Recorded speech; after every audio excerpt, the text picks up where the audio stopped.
So as a songwriter and as a performer, he has 2 new films coming out, one called Flashpoint and the other called Songwriter. Not a stupid title, right? They'll both be out this fall. Will you please help me marry? That's very good.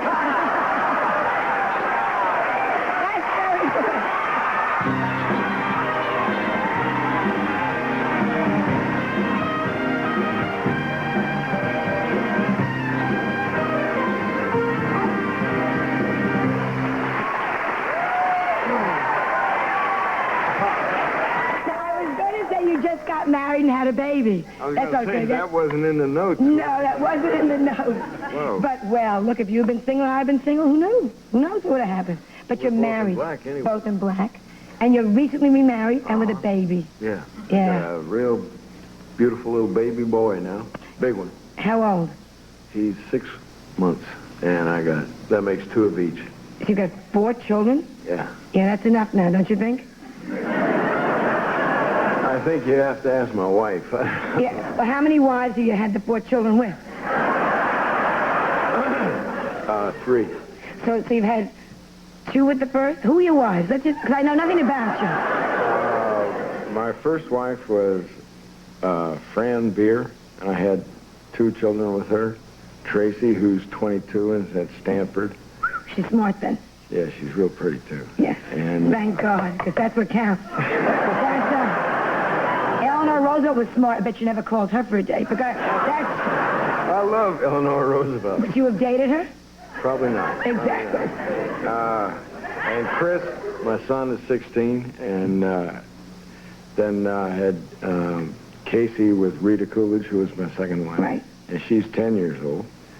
And Jessie with my wife, Lisa. Who was the current wife? Yes. Yeah. Now, were they all, because you're very, in my notes they were talking about, you're very artsy, crafty kind of thing. Did you have natural? No, but you know what I'm saying. What? Well, you know. Kind of like the Village type. If we had lived in New York, you would have been down the Village making I did your a own lot of wine. time in the Village. Yeah. Macrame stuff. That's the kind of women you would have gone. You know what I mean? You would have had like girls with long hair if this was the 60s in a rose. I don't know. Well, the women I've seen you taking out were very artsy, crafty kind of women. Journalists, what I'm getting Which to... ones are you talking about? Oh, there were a lot. You had a very good time in your life. How old are you? 47 years old. Yeah, I've had a real good time. What about Sarah Miles? Remember those pictures in Playboy? They broke up your second marriage. Remember those pictures? I was looking for the duck to fall out of the ceiling. You just said the magic word. Well. Can I remind the audience? You were happily married. And they had pictures of you and Sarah Miles doing lots of things together in Playboy. And I understand your second wife was upset about the pictures. And rightfully so. Yeah. That's as kind as you could put it. I've done some stupid things in my life, and that was probably the stupidest. Were you having an affair with Sarah Miles? No, I said I was stupid. I wasn't crazy. I was making a film with her. Yeah. It was called The Sailor Who Fell. Well, it was a good film. It was a good film. It was a great script, and unfortunately, the pictures that appeared didn't have anything to do with the film. But I was conned into doing them under the pretext that it would do the film some good, and it didn't do the film or me any good. But I was getting to all the women that you've been with, or had affairs with, or relationships, have always been very artsy, crafty. All I was trying to get to... You think Sarah is artsy, crafty? I don't see Sarah sitting at a DAR meeting with a pocketbook and a hat and sipping tea. Wouldn't you say she's free spirit? Sarah reminds me, one of the number one rule of the road is never go to bed with anyone crazier than yourself. Do you like the road? I love the road. Now, all I was trying to get to, have all your wives had natural childbirth. That's all I was trying to get to. Which is what... But artsy, crafty women have natural childbirth. None of them had natural... Well, you mean Le Mans? Yeah. Yeah, no, my second wife did. and I was. We went through the Le Mans classes for this one too, but it was delivered by cesarean. Oh, thank God. Yeah, that's yeah. Oh no, I went through hell. I carried so big when my water broke. Esther Williams came out. I mean, Well, you're pretty little. I was just wondering if your wife had an easy time because she said it was a big baby. Oh, he was huge. Yeah. Well, you're kind of small too. Yeah. Well, I only had one so far, child. But mine, so you have 16-year-old, 22-year-old, 10-year-old, and now 6 months old. 6 months old. Isn't that nice? It's great. It's because I was sitting on stage when Willie Nelson was playing in Houston at New Year's with my wife, who's not a whole lot older than my oldest daughter, and my kid, and these people behind us finally leaned up and tapped me, and they said, "Your grandchild is a beauty." Did you just start? Oh, I loved it, man. How'd you meet? Now, you got married and had 2 bad marriages. Were you anxious to get married a 3rd time? Do you like being married? Well, I must not hate her. I wouldn't have done it 3 times. But I had no eyes to get married again. I was feeling pretty snake bit after the last one broke up, and it's a hard life, as you know. Yeah. You've done okay, but it's not many people. Well, I don't have any temptations. You know what I'm saying? It's like very easy for me. Don't give me that. Oh, please. Who's going to come through my transom? Elephant man looking for another bag. I don't have to worry. Hey, I'm not going to play Do you get straight hit on for that. On the road a lot? Huh? Everybody gets hit on the road. Don't get. Come on. Room service pushes you through the door. No, I wasn't looking to get married. In fact, it's amazing that I ever even met my wife, because we met in the Malibu Nautilus, of all places, working out. And I mean, she's got a good body then. Well, yeah, she's in terrific shape. She's done a lot of stunt work and stuff, but I don't know if you work out in any of those places. You make minimal eye contact with anybody else who's in there. I mean, I don't know. She told me that I looked like a coyote when she first met me. But when we finally did meet, I think I had to use some piece of equipment she was using, and we got talking, and I told her, that I ran a lot, and she asked me if I wanted to go for a run. And I said, God, I'm taking care of a little girl. She was about 6 or 7 then. I said, it takes up all my time and my life's real complicated and I don't want to get it anymore. She says, listen, I'm just talking about a run. I don't want to change your life. I reminded her of that when she was 9 months pregnant. Surprise. Is she still doing stunt work? Or No, unless you can call being a mother to my children being a stunt lady. Do you take her on the road with you? Oh, yeah. Yeah. The road. What do you like better, acting or going out and live? I like them both, but what I like about the road is that the people I work with are so terrific. I got a great band. They are as tough as the L.A. Raiders, and great crew. And you're sort of on a submarine. You're not. We're on a bus. We call it Das Bus. Yeah. And you don't come in contact with all the strangers, and you're around people that you know and like.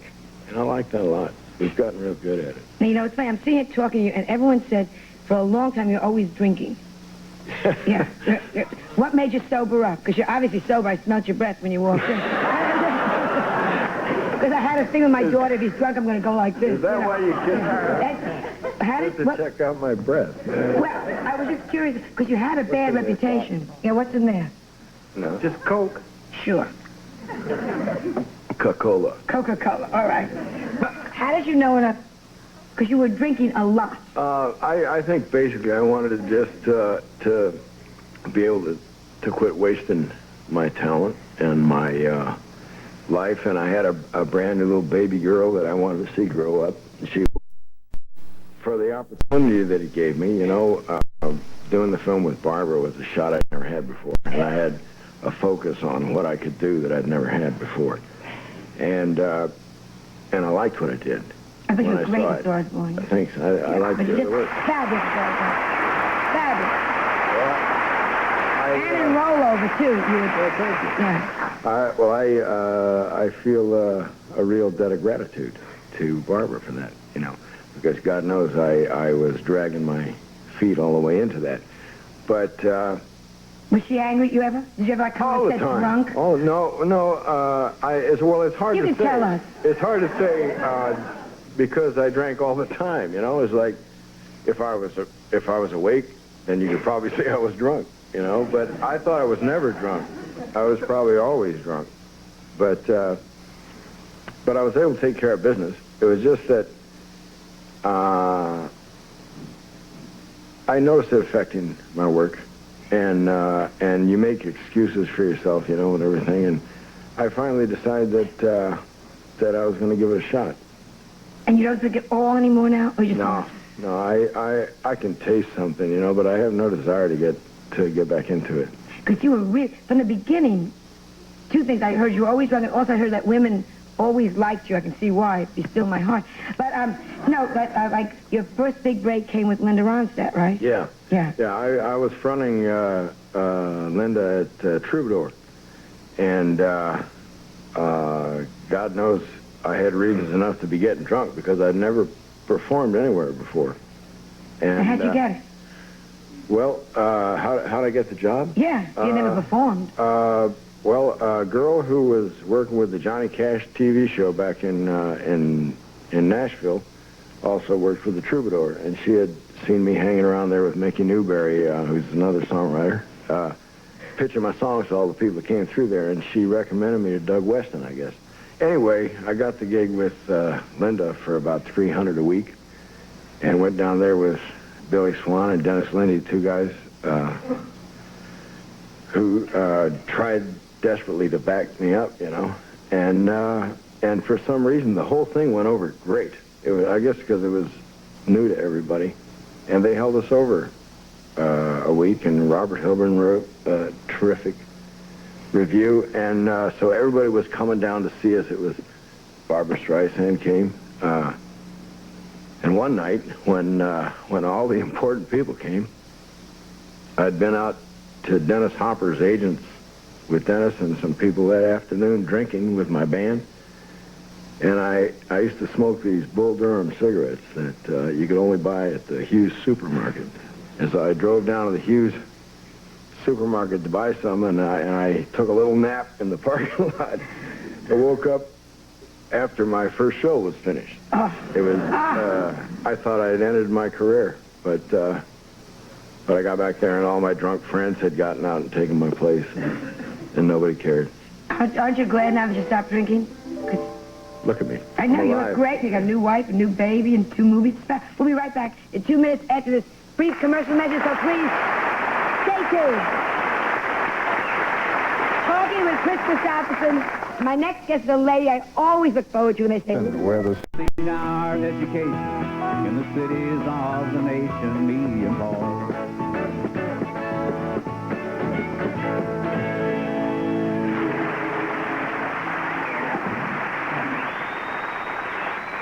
Willie Nelson. Yeah.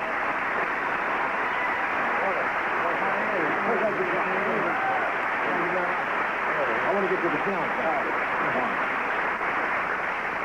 I want to get that guitar a second. Okay.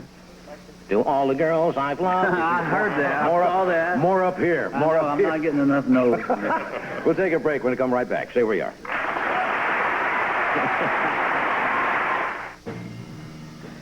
Thank you, Doc.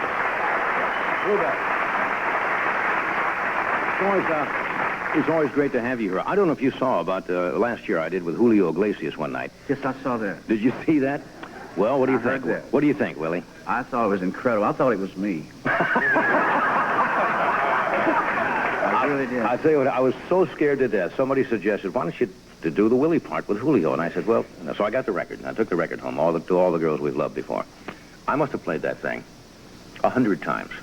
And my lady friend I'm going with, as much as she loves you too, said, would you turn that thing off? I was sitting around the house for hours going, Tell you what, I'm going to do the first line. You do the second line. All right. I just want to see what it's like. Just a little, just... Okay, Ross, give me just a bell note. Okay, all right, now back up. All right. To all the girls I've loved before, Who traveled in and out my door.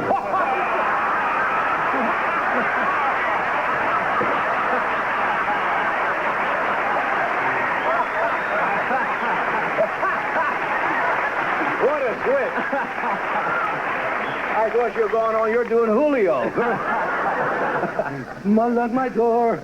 How did that come about? It was a good coupling, you know. Well, it's one of those things. I had heard Julio singing while I was in London. Listened to the radio one night. It was late, and I loved the voices. I thought I discovered somebody. Yeah, and, it was a remarkable recording. We found out he had 100 million albums sold already. All over the world. Last time you were here, hadn't you shaved? Weren't you clean shaven, if I remember? Yeah, I do that. Yeah, see, I didn't know. I didn't know how to, when I did the takeoff on you, I didn't know exactly how to dress because I see you in concert, you got a hat on, sometimes without the bandana, sometimes you were clean shaven. What determines whether you have the beard or not? I know not shaving determines it, but I mean, does it change your personality? Immediately, yeah. Immediately. I shave my face and cut my hair, and I become an instant redneck and jump on all the hippies. I asked somebody to bring this guitar over. Now, I'm sure people, this is your guitar you were playing, right? Yeah. Now, Willie, you're doing very well. I mean, you're doing very fine now. What happened here? Is this... Well, first of all, there's no pick guard there. Right. And I use a pick. This guitar wasn't designed to play with a pick. You're supposed to use your fingers. I see. And so over the years, in this area up here, and especially down in there, the pick and my fingernails You are just more than wore the whole thing out? Yeah. Still got good sound, though. Thank you. Yeah. What's the very first song you did on that when you were a kid, you remember? Very first thing you ever played. That I played on the guitar? Mm-hmm. Hand Me Down My Walking Cane. Do you remember that song? Hand Me Down... Doc? Any of the guys remember? How's it go? Play it on. Ed remembers it? Yeah, Hand Me Down My Walking Cane. Hand me down my walking cane, I'm gonna leave on the midnight train. You must have been about, what, 5, 6, 7 years old? 6 years old. I started writing poems around 5, and I started putting melodies when I learned to play the guitar. Yeah. Why is it so many, and all I love the lyrics in most country songs. It always seems to do with lost love, breakup of relationship, drinking a lot of whiskey in there. Drank a lot of whiskey. Usually lost on a railroad or something like that, but always Slipping around, there's a lot of Yeah, what is that? Is that all just from life, or? It is. Yeah. Exactly. It's writing it down exactly the way it happened. Yeah. Now, your first wife was, do you see your wife often? You do about 200 one-nighters a year, somebody told me. Yeah. What's it like when do you get home? Or do you get home? Occasionally, I have a couple of places that I call home. One is in Evergreen and one is in Austin. Right. And my kids go to school in Evergreen. And whenever I have a few days off, I'll go there and spend some time with them. And then I fly down to Austin and try to catch up on the business. I have a recording studio down there. And I kind of crowd it all together. They come to see me when they can. Your kids are funny when their dad is a star and well-known. They don't look as their dad is Willie and us before. They look as dad is dad. But I understand now they like the people friends of yours in the music business. Oh, yeah, but they like Bruce Springsteen. Mm-hmm. Michael Jackson. And Michael Jackson and Prince. And Prince and all of that. So you're going to be here for 4 days at the amphitheater. Right. With Kris. And, oh, by the way, we got a film clip from the movie you just did called Songwriter. I don't know if this needs a setup, what we're going to see here in this particular scene. I'm not exactly sure. You turned out to be a good actor. Thank you. You're a good, convincing actor on the screen. Thank you. It must come natural to you. Well, in this particular movie, there wasn't a great deal of acting required. Yeah. Just get up and play, huh? I'm not sure what this clip Yeah, is. Freddie. A vacuum cleaner salesman. I used to be a vacuum So did I. Really? What kind? I sold Filter Queen vacuum cleaners. So Kirby's. Kirby's. Sorry. Yeah, but Filter Queen not only cleans, it freshens the air. I know what I'm doing. Remember that sales pitch? Encyclopedias, I used to sell those. Encyclopedias? Yeah. I never did that. Okay, anyway, watch this. This is from Songwriter. Sell vacuum cleaners? Yeah, they're on sale. What kind you got? Nice suit, blanked out.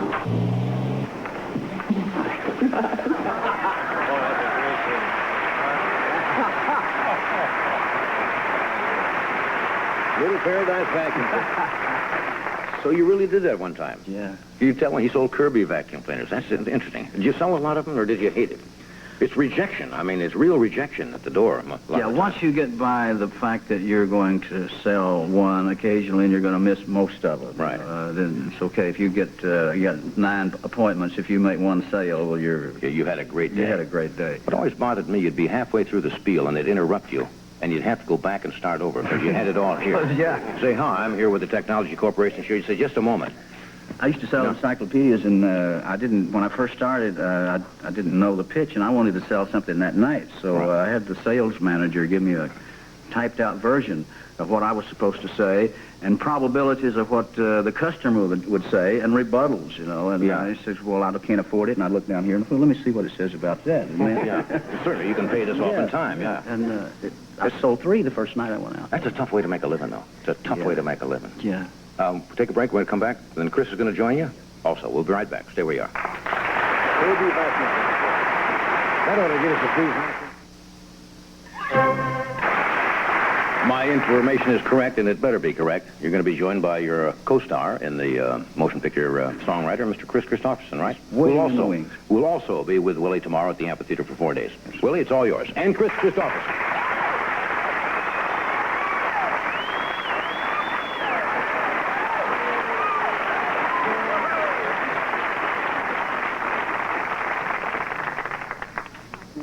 Maybe you bought all the lies she told you. Maybe they tore you apart. Maybe she shrugged off your finest emotion, carelessly walked on your heart. But life ain't for sissies, and you ain't no sissy boy. Survive. Bad love is better than no love at all. At least you know you're alive. And you thank God you still got your feelings. And you're free to be easy and warm. Here to the end is what matters. Of your form, still in the eye of the storm,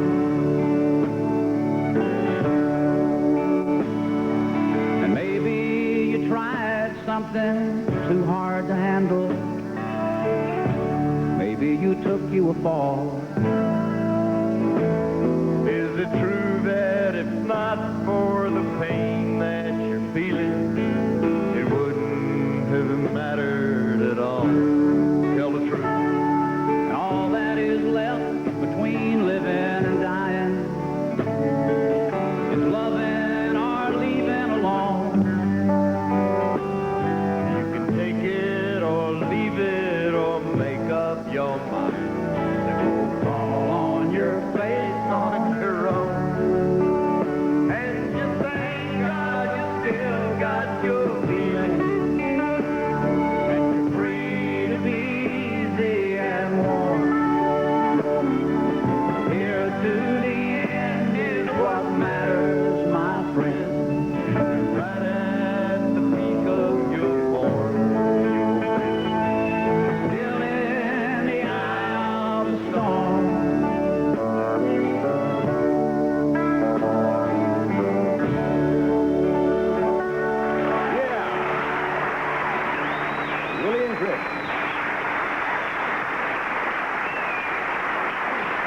Over here, guys.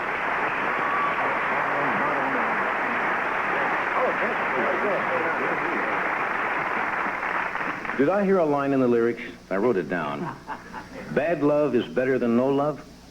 No, at not all? at all. It's, well, it's It's a lot more expensive. Yeah, I'll buy that. I thought I'd get to you'll know. That's one of those love songs again. Bad love, you know, there's unrequited love. How'd you two guys get together? How'd you meet? We don't remember. I believe that. A lot of brain damage along the way. Do you remember where it was? I really don't, Johnny. I was, Willie's been a hero of mine since I was in the Army, you know, and I've just been aware of him so long. I can't remember when I went from knowing guys who were in his band to knowing him. Yeah, But it was a long time ago. Yeah, you mentioned the Why Army. are you looking at me that way? You do come from a military family, right? Yeah. Did you ever think of becoming a 20-year man, or? Not really. It just seemed like I was in for 20 years. I was in the Army about 4.5 years. Yeah. And but left to do something that I wanted to do more. Yeah. I saw you on one of the morning shows just, I think, about a week ago. I don't know which one it was. It was either out of New York or out here, and you were being interviewed, and they brought up that inevitable question. And I think your response was, you'll probably never, ever get away from it. You were a Rhodes Scholar at one time, and you said, geez, sometimes if somebody just doesn't ask me that question, here I am asking it again. Well, I didn't know that. You Yeah. didn't know what? You don't even remember when you met. How would you know that? No, I'm certainly not ashamed of it. That was, I think, one of the reasons that I feel like I'm a lucky person is that I've had a varied life. You know, I got to be a lot of different people at different times. Have you ever? And nowadays, you get to do it all the time. Yeah. Somebody said that you recently wrote a song. Is it kind of a tribute to the late director Sam Peckinpah, right? Oh, they had a service for him the other day, Right. Sunday, and a lot of his old friends were up there talking for him. L.Q. Jones and Lee Marvin and Right. Jason Robards and everything. I sang a song. That's It great. was that you won't hear it? I can. Freddie says he wants to hear it. Maybe we'll get it in later. Otherwise, we're going to get a time bind here. We'll do this first. We'll It come right might back. be too dirty anyway. Probably. Knowing